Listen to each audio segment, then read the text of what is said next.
ঢাকাই সিনেমার আলোচিত ও সমালোচিত নায়িকা পরীমণি বর্তমানে কাজ নিয়েই ব্যস্ত রয়েছেন তিনি। কাজের ফাঁকে সামাজিক যোগাযোগ মাধ্যমেও তার আনাগোনা রয়েছে বেশ সরবভাবেই। পুত্রকে নিয়ে কিংবা প্রকৃতির মাঝে হারিয়ে যেতে দেখা যায় পরীকে।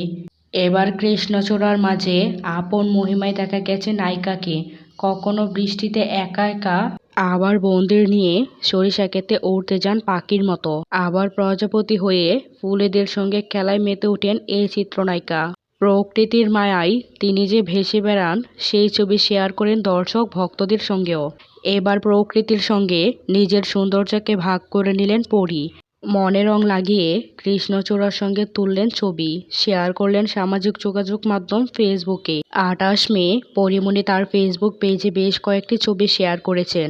ক্যাপশনে লিখেছেন, কৃষ্ণচূড়ার আগুনে লাগে রং ফাগুনে, এই মনে এই বনে। ছবিতে দেখা যায় কোপায় কাঠগোলাপ, কানে কৃষ্ণচূড়া, নীল শাড়িতে পাহাড়ি নারীদের সাজে পরীমণি। চোখ বন্ধ করে নাক গুজে রেখেছেন কৃষ্ণচূড়ায়। লাল কৃষ্ণচূড়ার স্পর্শে রীতিমতো আগুনে জ্বলে উঠেছেন এই নায়িকা, ছড়িয়ে দিয়েছেন সৌন্দর্যের মুগ্ধতা।